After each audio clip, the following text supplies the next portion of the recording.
It's from Rocky Balboa. You missed that movie. You skipped it, right? Because you're like, really? He's doing another one of these, right? But that scene in itself was worth the movie for me. Because there's something really true that I think that we often underestimate when he says, no one will hit harder than life. Life will beat you down to your knees and will keep you there if you let it. And it is true. Life is hard. Life does hit hard, and we need to hear that. We need to be reminded of that. I think all of us have experienced that in one way or another the last few years. None of us imagined how hard a pandemic could hit. And it hit us in a variety of ways. And it wasn't just a bad week. It wasn't just a bad year. It was a couple years, and things lingered, right? And life hits hard, and it'll knock us to our knees, and it keeps us there if we let it. We're going to look at a passage today that's going to be particularly realistic about life. It's going to hit hard, you might say. In this passage, I'm going to read it in a few moments. There's going to be a passing line that actually doesn't really even make the main point of the passage, but it just simply says, do not be surprised if the world hates you. And in some ways, that would seem surprising to us. The passage is going to separate the fans from the followers. There's always a lot of folks who like to be around the Jesus thing. When Jesus was around, like, maybe we'll get to see a miracle, maybe we'll get some free dinner, maybe we'll get to see something. And they love the spectacle, they love the action, they love the energy. Like, I mean, they didn't have Netflix back then, so it was kind of boring, right? So they love to be around something. But when the call to follow happened, the crowds weren't necessarily there. The followers were the ones that remained. The fans will come and go, but when it comes time to follow, it means it's hard. Following Christ is a narrow path, and it gets narrower. You won't fit in with 47% of Americans if you're going to follow Christ. Following Christ means that there's going to be times where you disappoint people. It's a very different path. And in times, it's a path that feels steep at times. But by the time we get to the end of this passage, we're going to find that is deeply, deeply satisfying. We're in a series called Love Shows Up. We're looking through a letter from John the Apostle, the youngest follower of Jesus at the time, the one who lived the longest, writing to just a community of believers facing some specific challenges. People who said, what really matters if you believe the right things or you have the right ideas about stuff. And he's challenging them like, no. If you're going to follow Jesus, you're really going to live a life of love. And in particular, that life of love is going to call from you vulnerability. It means you're going to get hurt. It means you're going to be offended. It means you're going to be deeply challenged. You're going to fail in this kind of life of love. It's not a Hallmark card kind of love. It's not a Hallmark movie kind of love. It's a messy love. It's a vulnerable love. We're in the middle of, we've crossed the middle of the book. We're moving towards the end. Let's see if you could hear in these words a messy and vulnerable kind of love. I'm going to read in 1 John chapter 3, starting in verse 11. See if you can pick it up and follow me. For this is the message you heard from the beginning. We should love one another. Do not be like Cain, who belonged to the evil one and murdered his brother. Why did he murder him? Because his own actions were evil and his brothers were righteous. Do not be surprised, my brothers and sisters, if the world hates you.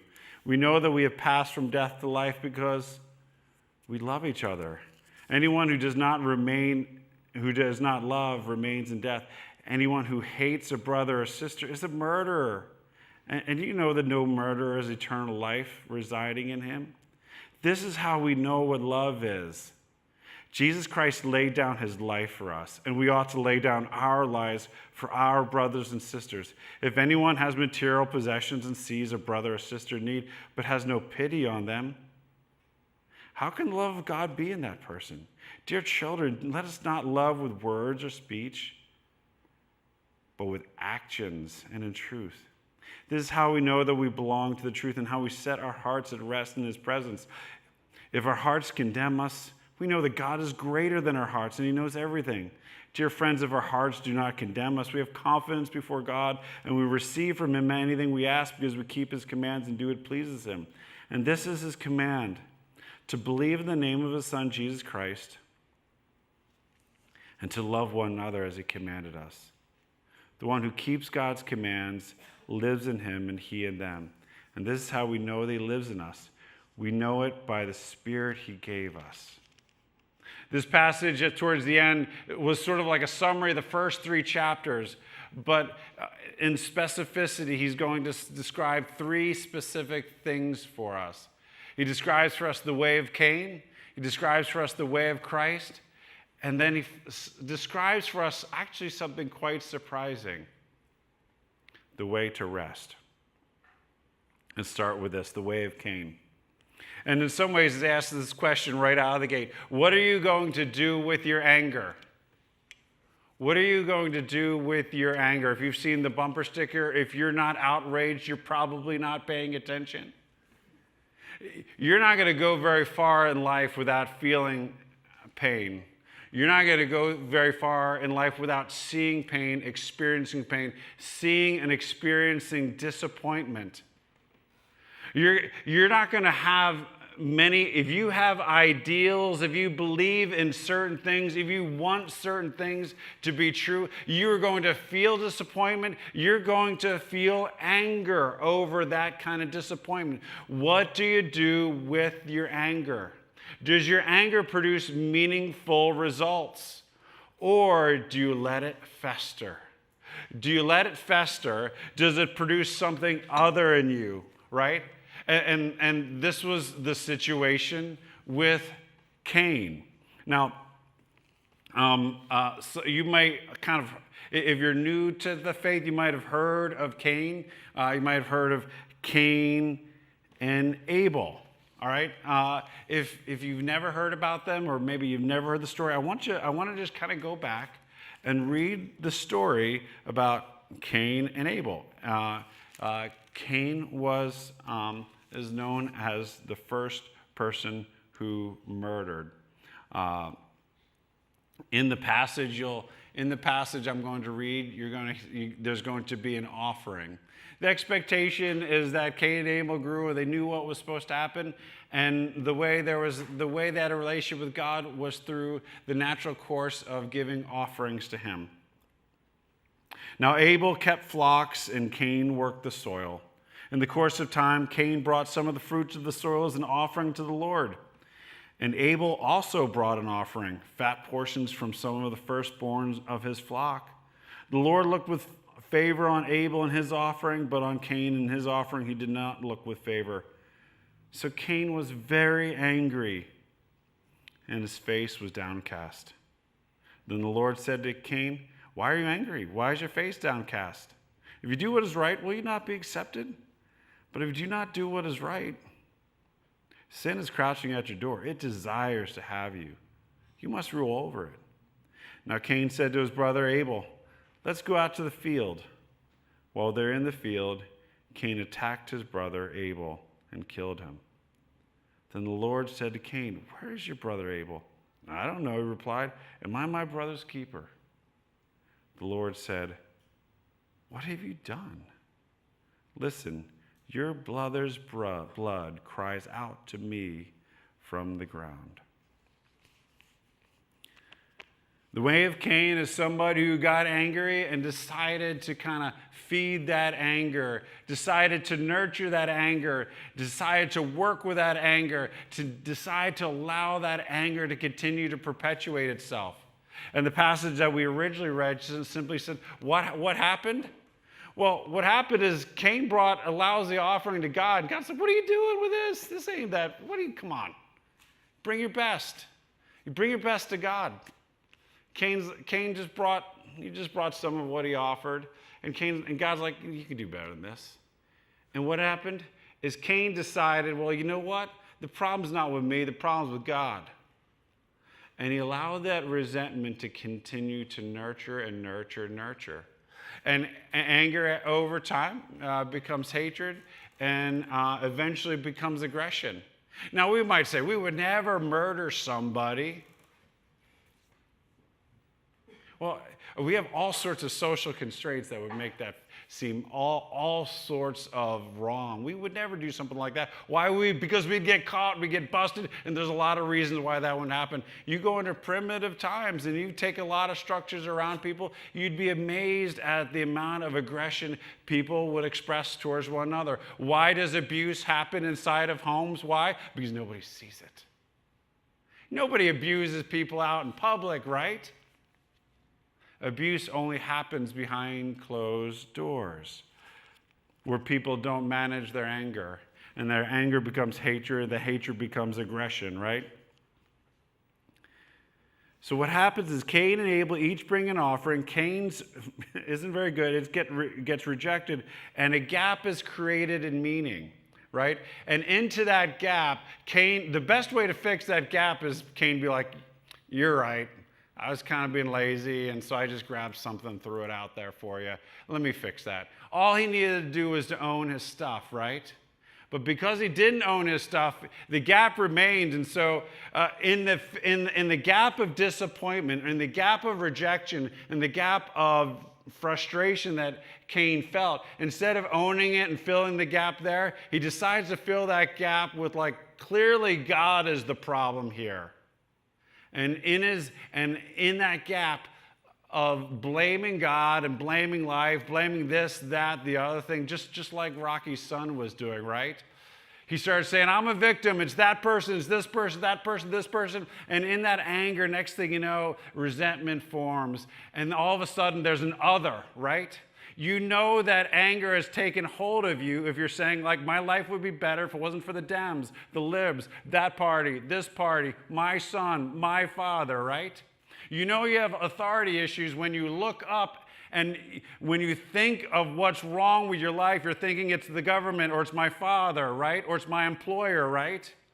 When you have a face as to what's wrong with this world that's not yours, that is a source of anger, resentment, and you have those people that are holding out. You put somebody else's face in the gap with what's wrong with this world. That's where the anger and the resentment and the hatred and then the aggression follows.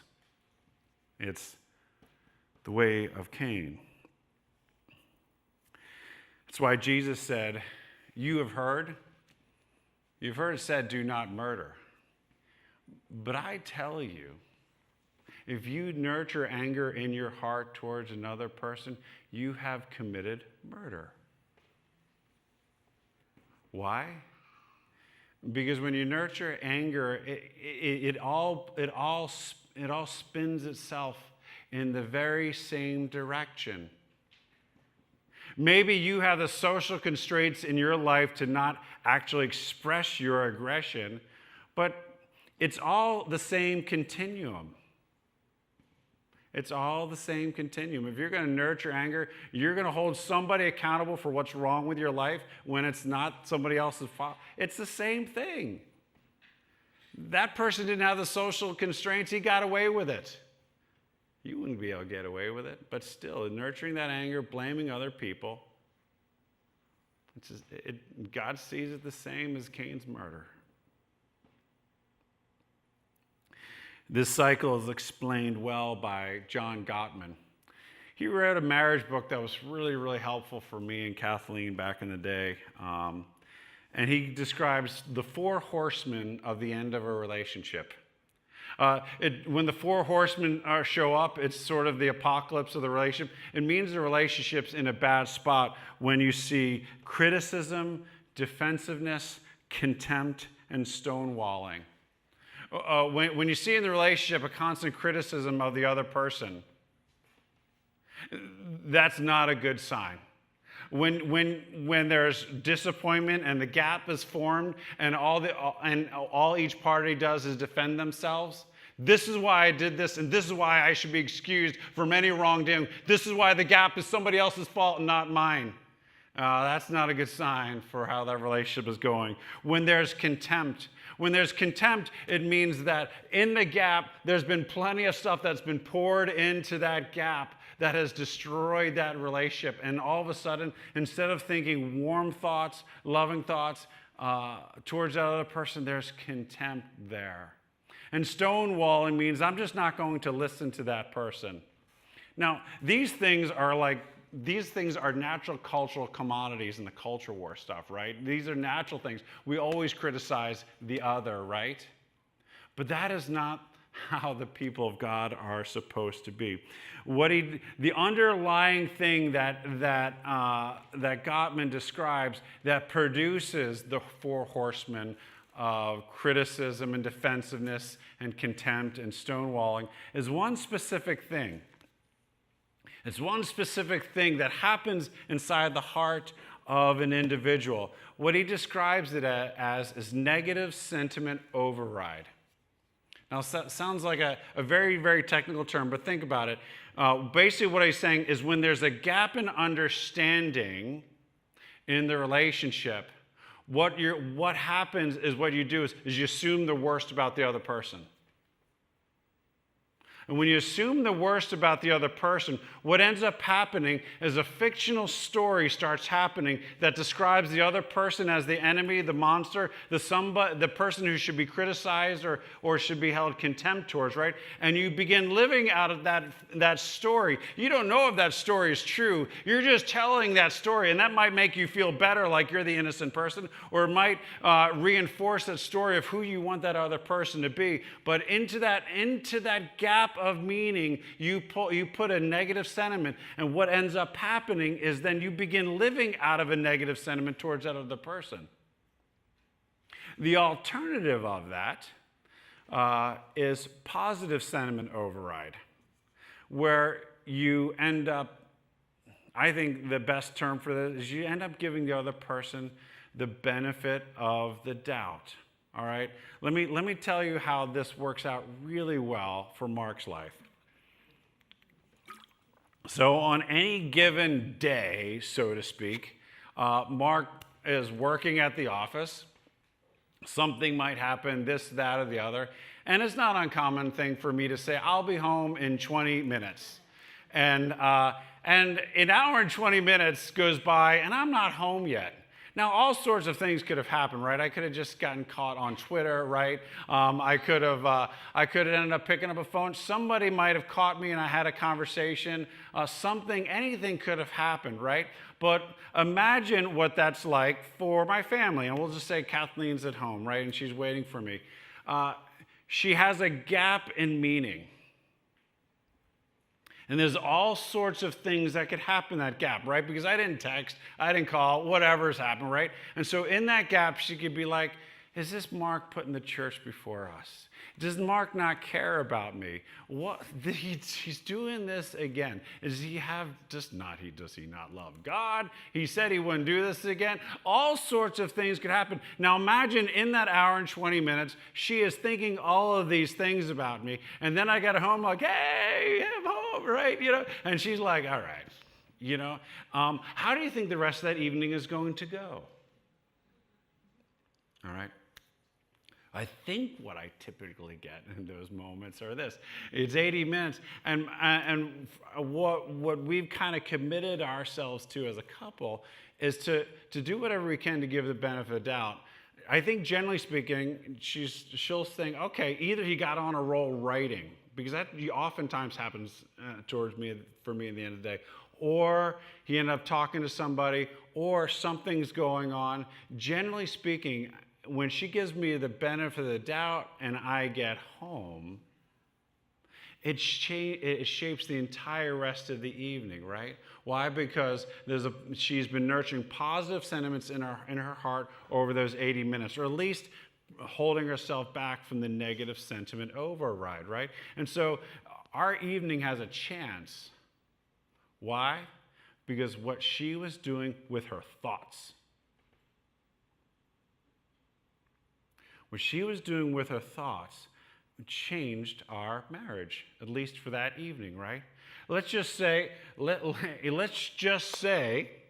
she had managed put into me a lot of negativity, right? And let's just say later that evening, we have to have a really meaningful conversation about our life, our marriage. We have to make a decision, right? What kind of conversation is that going to go?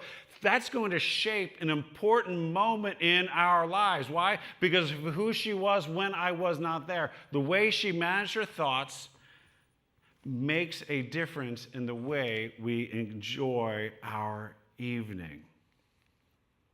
This doesn't mean she lives in ignorance or denial of the real issues with Mark getting home late, right? That conversation still needs to be had. But when that conversation is going to be had, it's that opportunity for us to speak the truth in love. The way of Cain is the way of spiraling disappointment into anger, hatred, and then aggression, right? It increases your hate, it increases your distance, it increases the battle we have in this world. The way of Christ is entirely different, all right? That's the second part of this message. It's the way of Christ. Listen to how John describes it this way. He says, this is how we know what love is. It says, Jesus Christ laid down his life for us, and we ought to lay down our lives for our brothers and sisters. Now, that could include your family, but that's not what the Apostle John's talking. He's saying you should be laying your life down for your spiritual family, for your brothers and sisters in Christ. And when we compare and contrast the way of Cain and the way of Christ, the way of Cain is about feelings. The way of Cain is about feelings. Cain felt disappointment, and he nurtured those feelings, right?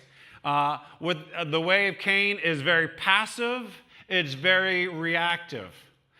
Hatred is nurtured. Hatred is a feeling. It is not an action. Love, in contrast, is an action. Yes, Hallmark card talks about it as a feeling. The Bible talks about it as something you do. It talks about something you do. It means you do things for people. You do stuff. When you love, you do things for people. When you love, you clean up after yourself. You clean up for them. You say words of encouragement to that other person. And what ends up happening is as you do those things, you start feeling those things. Love is in utter contrast to hate. You do not have hate. You do not have to work on. You can just sit back and let the world continue to fill the gaps of disappointment in life with all sorts of negativity. Hate will pile up if you let it. Love, on the other hand, is something that we do. It's actions. It's showing up. It's texting. It's finding out about that person. It's asking the question. It's listening long.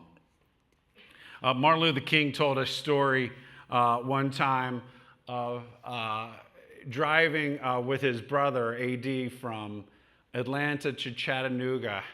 And it was a particularly frustrating night. Why? The simplest of things, right? A.D. was driving, and he was getting so frustrated because people wouldn't turn off their brights. And back in the 60s, I don't know if those headlights were as precisionally aimed like they are today, right?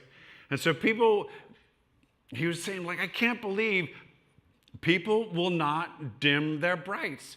And he just kept getting frustrated, more and more frustrated. And eventually He says, Martin, this is what I'm going to do. The next time somebody doesn't dim their brights, I'm going to not dim mine. I'm going to leave my brights on and let them feel the entire brightness of our car. And Martin's like, no, don't do it that way. Someone's going to get hurt. Someone's going to get hurt. Somebody has to have some sense out on this highway. Don't do that. And what was happening in AD, and Martin Luther King says, this is how hatred spreads, right? Somebody does something, and there's a gap of disappointment, right? And so what AD was thinking is like, all these people are so, in Martin Luther King's language, so discourteous. Why won't they dim their brights? Why won't they do that? You know, and so his anger is festering, right? And so now he thinks, this is what really needs to happen. I'm going to do it back to them. And Martin Luther King says, somebody has to have some sense in this world. What you're going to do is you're not going to put the brights on. You're going to absorb their offense. Somebody has to have some sense in this world. And a simple act is a simple act of love. But make no mistake, it was enduring disappointment. It was enduring frustration. It was enduring those god-awful 1964 Lincoln brights in your eyes or whatever you were having to deal with. The Gnostics at the time kept telling the church, it doesn't matter what you do. It doesn't matter what you do with your body. It doesn't matter what you do with your money. What really matters is if you have the right ideas. And if you have the right ideas, you can belong to the in-group. And if you have the right ideas and you can say the right language, then you can belong to the in-group, right? And John says, you can have all the right theology, you can believe all the right things, but if you're not loving, like, what's wrong? I mean, John says it very plainly. He says, if anyone has material possessions and sees a brother and sister in need but has no pity in them, how can the love of God be in them? He says, if you're not moved to do love towards other people, you should question whether you are a Christian or not. If you won't do stuff for people, do you really even understand who Jesus is? Do you get it at all? Do you understand this? You've been sent to be a loving person, to change the world with love. You've been sent to be an entirely different person. Jesus laid down his life for you, not so you can have a good idea and be better than other people. If that's what you think Christianity is, you don't get it at all. If you are not looking for ways to love and to give and to serve more and more and more and more, you do not understand who Jesus is. You don't get it. You don't get it. And until you realize you don't get it, you're still going to think that the reason why there's a gap in your disappointment in life is because of those people. You're going to keep thinking that the world has pounded you to your knees and it's somebody else's fault. And you will not realize that the Son of God came down and laid down his life for you. He laid down his life for you. He suffered and died. He paid every price. He's done everything so that you can know and experience love. And the only way you're going to know and experience love is to trust in it and then do what? Lay down your lives in real, tangible, loving ways for other people. One of the things that I'm excited for our church as we continue to grow and mature. As a young church, for the last few years, we've been able to kind of put together a worship service that we really, really like. And what's been fun is to see us get to know each other and to see us start to do these sorts of things where we love each other in real, tangible ways. But as we grow and mature, there's going to be other things we start doing in the community to love and serve the community. We're going to be serving on boards, helping nonprofits. continuing to give to the church, but also giving to the needs of our particular community. We are going to volunteer our time more and more in the community. And the size of our church is not going to be measured by our attendance. It's going to be measured by the amount of love that we can demonstrate towards one another and the amount of love that we can demonstrate to our community. That's how we are going to show that we actually get it. It's the cumulative love that we demonstrate towards one another and to our community. A couple of things that this will mean is that as we mature as a church, that means you're probably going to experience getting offended by other Christians. You're going to be around people who think different things than you. It means that you're going to probably experience more, you're going to offer more vulnerability. We have some great small groups, and that's been one of the best things that's been part of our church over this past year. But as small groups get better, what ends up happening is people start doing stuff for each other. People start getting vulnerable, and people listen, and they start checking in on one another more and more and more. But it also means you're probably going to get hurt along the way. You're going to have a Christian say something just totally insensitive to you. Real love gets hurt. Real love is vulnerable. Real love is messy. It's anti-fragile. Because you're going to get hurt, and real love is going to have you stay in there, right? The fragile person puts themselves out there, gets hurt, and then just goes back. Real love stays in, gets hurt, has a hard conversation, stays in the moment. If you haven't been hurt, have you really loved? It means that you're going to learn to forgive others. It is always an important thing to say on Father's Day. If you're still disappointed in the authorities of our world, are you still just disappointed in your dad? Are you still just disappointed in God because you thought God didn't give you a good shake? If you're still waiting for this person to change, or you're still waiting for this person to apologize or whatever, are you still controlled by everyone else? The way of Christ will offer forgiveness. Jesus forgives you.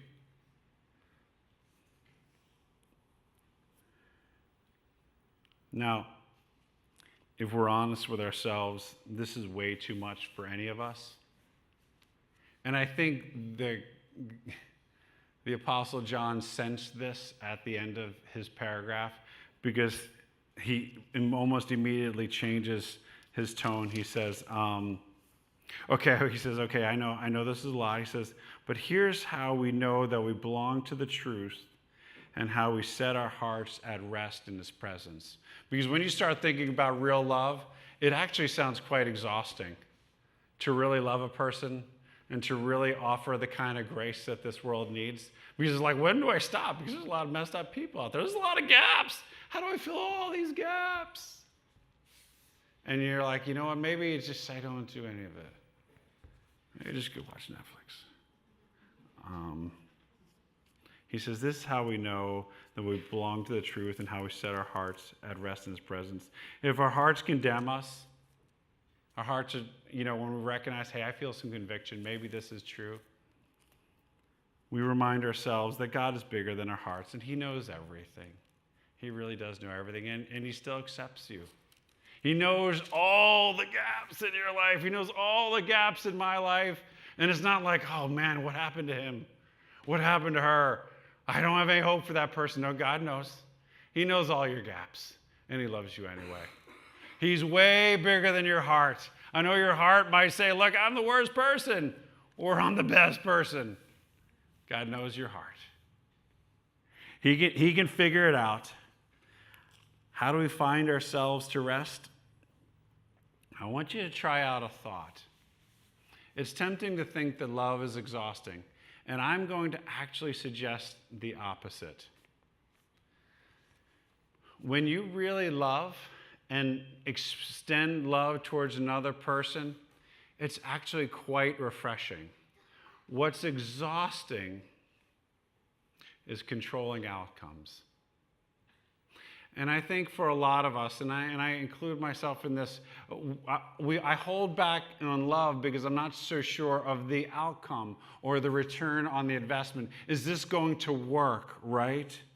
Because we start thinking to ourselves, if I extend myself, make myself vulnerable, put myself out there, do this, maybe love in a sacrificial way, literally lay down my life for another person, will this person still be good with me? Will this person be fixed if I do that? Will it work? Because deep down, we feel like we need to be understood. We feel like we need this person to be fixed. We need their problem to be solved. If I extend love and their problem isn't solved, then did it work? I need them to be healed, or I need them to just understand what I've done for them. I need someone to see all that I've done for them. Or I can't do this for them because I need them to pay for what they've done. I need to be thanked for what I have done. I need results from my efforts. I need results now from my efforts. I need people to realize how good and gracious and kind and generous and whatever, fill in the blank, that I am. And we all have different ways we want to control the outcomes of our love and kindness towards others. But every single one of those things dilutes certainly our motivations, but also dilutes the impact of what we offer. I think the beauty of love is we're released from our need to see a return on investment. When you can just love and not care what happens, it's actually quite refreshing. Because when you do that, you're starting to practice what it means to be God. God doesn't control the outcomes in our life. He loves, and he loves generously. The rain falls on the righteous and the unrighteous. He gives himself generously. He continues to give life. He continues to put more people in this world. He continues to allow us to make decisions. And yes, some of those outcomes aren't good, and there's so many gaps. But he continues to love also. Can we learn to just show love? One of the reasons I really love the Rocky movies, particularly the first one, is that it wasn't about winning. It wasn't even about a sort of return on investment. In the beginning, Rocky said, man, I just want to go 15 rounds so I know that I'm not a bum. And even at the end of the first movie, it wasn't about whether he won or lost. It was about being with the person he loved. As they were announcing the winner of it, he wasn't even listening as to who won because it was a decision at the end. He didn't listen to the decision. He called out for the one he loved. I got some news this morning that a friend of mine, who I care about, who's done an awful lot for a lot of people, he's terminally ill. And he's on his way to dying. And he's got a clock on his life, and he gets the opportunity to have a little bit of perspective over the next several years, maybe several years, hopefully he has several years, as to what really, really matters. And there's a lot that he's done, and there's a lot that he's accomplished, but now he has the opportunity to say, what has really counted? What has really mattered? When you step back from this message, I want you to step back to your thoughts. I want you to step back to the way you fill the gaps of meaning. Okay? This world will beat you down to your knees, and it will keep you there if you let it. This world will continue to do this. No one will hit harder than life. And in those moments, there's going to be gaps. How are you going to fill those gaps? Are you going to blame everybody else? Or are you going to passively just receive the anger, the disappointment, and let it turn into hatred and aggression? Or you do stuff? Will you do stuff for your spiritual family? we learn to live the life of love that Jesus has demonstrated, and let the outcome be what it is. Learn to live the life of love, and let that love be its own reward. Let's pray.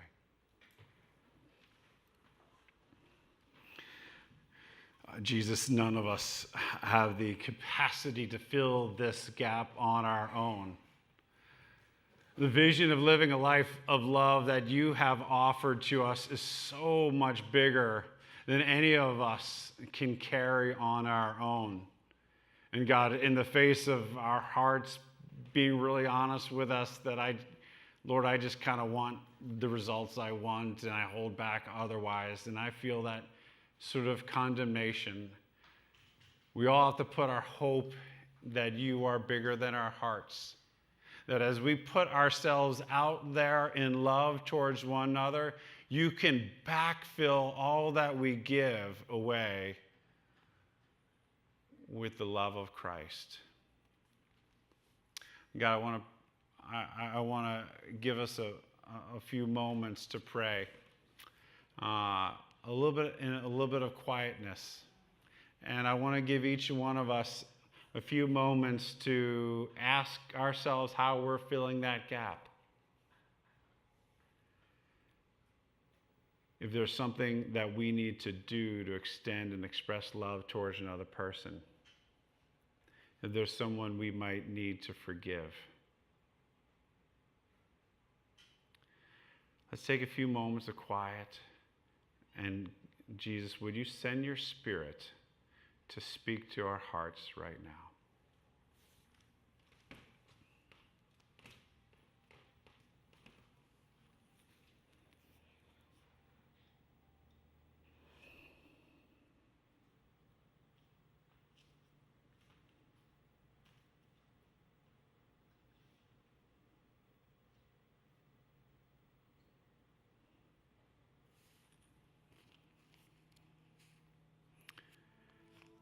The scriptures say, Lord, that the blood of Christ speaks a better word than the blood of Abel. We read how the blood of Abel's blood cried out to you from the ground, calling for justice. We know the blood of Christ cries out to all of us, mercy. And God, we call upon that mercy, that we might know and experience the reality that Jesus has laid down his life for us, to cover our sins, to free us from our sins, to learn his life of love. And right now, God, we ask for the grace to forgive and to learn that life of love from you. Amen.